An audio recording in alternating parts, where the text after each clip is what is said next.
Saudações pessoal, tudo beleza? Hoje, galera, nós vamos continuar a falar um pouco sobre epistemologia, né? E hoje a aula vai voltar um tema que nós trabalhamos no ano passado, mas que ele é fundamental, porque eu vou trazer uma outra perspectiva estendendo isso, que é a diferença entre doxa e episteme. Lembram disso? Tá? Vamos trabalhar de novo essa definição, porque ela é muito importante, tá? Então lembre-se lá que eu disse para vocês que a episteme, ela representa o conhecimento sistemático, a ciência, né? Aquilo que é baseado em evidências. E a doxa, a opinião, ela é uma impressão sobre a realidade que não necessariamente depende de evidências. É só uma impressão sobre a realidade. Então, muitas vezes, nós somos manipulados por opiniões que não têm embasamento científico. Então, aqui, coloquei essas duas imagens para ilustrar isso, para vocês entenderem. A ciência ela tem evidências, fatos, demonstrações, ela descreve fenômenos da realidade. Já uma opinião, ela é uma impressão que não necessariamente é descritiva, é fundamentada em argumentos, em evidências, tá? Então isso aqui é algo fundamental, tá?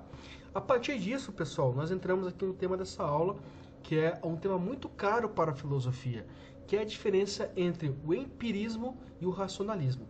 Dois conceitos aqui muito importantes. O empirismo, ou a empiria, é a experiência, aquilo que eu utilizo, o conhecimento resultante das experiências que eu faço em relação ao mundo. Então eu entendo como funciona a dinâmica da natureza, né, seus processos, e dessa forma eu manipulo esses processos. Então a química, a física, a biologia, a medicina são ciências empíricas, dependem da experiência. Já o racionalismo é uma corrente filosófica que entende que o conhecimento verdadeiro, digamos assim, é o conhecimento abstrato, via matemática. Por quê? Porque a matemática ela é universal. 2 mais 2 é igual a 4 em qualquer lugar do universo, tá? Segundo a nossa percepção enquanto sujeitos.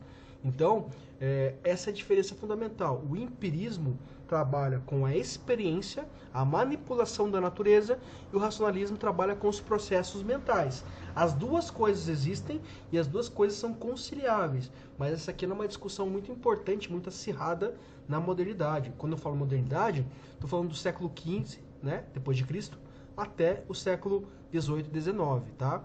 E daí nós já estamos na contemporaneidade. Já existem outras discussões, mas isso aqui ainda existe do ponto de vista da nossa tradição, tá? Então, só para vocês entenderem bem de novo, empirismo, experiência, racionalismo, abstrações matemáticas, tá? Então aqui, ó, só para a gente entender bem, o racionalismo, a definição de racionalismo, daí parem esse vídeo para copiarem isso aqui, tá? Ou vão copiando enquanto eu explico, porque é muito importante. Isso aqui é muito importante, é tema de prova, tá? Então a definição do racionalismo é uma teoria filosófica que se baseia na afirmação de que a razão é a fonte do conhecimento humano, tá? Já o empirismo é uma teoria filosófica baseada na ideia de que a experiência é a fonte do conhecimento. Então isso que eu já disse para vocês. Qual que é a origem? A intuição, né? Acreditavam em intuição. Já os empiristas não acreditavam em intuição. O que é a intuição? É algo que se passa dentro da consciência. Para os empiristas, não existe essa intuição.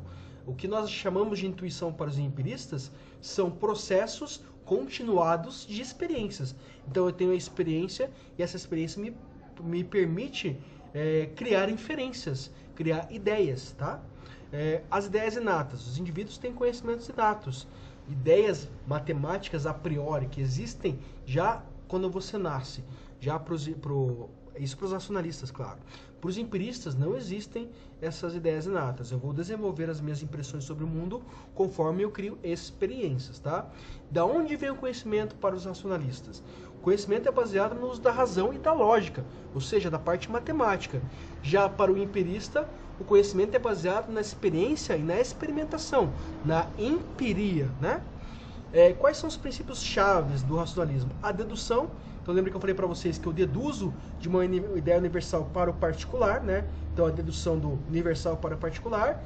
E já para o empirismo é a indução. Eu pego de ideias particulares para ideias universais. Lembra que eu falei isso para vocês nas aulas passadas, né? A ideia da verdade por correspondência, que eu uso a dedução para criar uma categoria e aplicar no particular. Já o empirismo, eu vou analisar fazer análise comparativa de ideias particulares para chegar até uma compreensão geral, né? Então, por exemplo, eu vou pegar lá vários animais, né? Mamíferos, eu posso pegar também répteis e analisar o que tem de comum em mamíferos e répteis, né? São compostos de células, são animais terrestres, tá? Então eu posso, grande parte, né? Temos a baleia, que não é, temos o golfinho também, mas eu posso criar essas comparações. E a partir da análise comparada, eu vou chegar a uma ideia universal. O empirismo se baseia nisso. Já o racionalismo, eu vou partir de uma ideia universal, uma categoria universal, como réptil e mamífero, e daí sim aplicar nos particulares. E quem são os principais teóricos? Aqui nós temos Platão, que é o primeiro, Descartes, Leibniz e o Chomsky, na ideia de gramática gerativa. Ou seja, para o Chomsky, que ele ainda é vivo, ele é um linguista, nós temos capacidades mentais, né? Ideias formadas anteriores à experiência, tá? E o empirismo aqui, os principais teóricos, John Locke, o Berkeley e o Hume, né? Que eles vão entender que são também filósofos ceticistas, que eles entendem que a experiência, mesmo a experiência, não deve ser sempre absoluta. Ela deve ser sempre objeto de investigação, de suspeita e de análise, tá? Então é muito importante essa distinção entre esses dois grupos. Daí, pessoal, o que nós podemos dizer sobre racionalismo e empirismo? Quem está errado e quem está certo? Os dois estão certos e os dois estão errados. E quem vai acabar com essa discussão é o filósofo Immanuel Kant, que ele vai dizer o seguinte: olha, nem existe o racionalismo puro e nem existe o empirismo puro. O que acontece aqui? Nós nascemos com categorias a priori do intelecto que me ajudam a organizar as experiências. Então, vou dar um exemplo. Nós nascemos com 4 categorias, segundo Freud, né? O Freud não, o Kant, né? Nós nascemos com a ideia de espaço, relação, tempo, espaço, relação e modalidade. Tempo, espaço, relação e modalidade. Essas categorias que nascem conosco nos permitem organizar experiências. Então, por exemplo, a ideia de espacialidade permite com que ocorra sem bater numa parede, destrambelhado. Uma criança recém-nascida não vai engatear e bater a cabeça na parede, porque ela tem essa noção de espacialidade que é inata. Porém, apenas a realidade pura e simples não significa nada para nós, tá? O mundo é tal e qual sem a nossa presença, não é? Mas a impressão que nós temos do mundo depende de nós sujeitos. Por quê? Porque nós vamos definir o que é uma cor, o que é um indivíduo, quais são as categorias.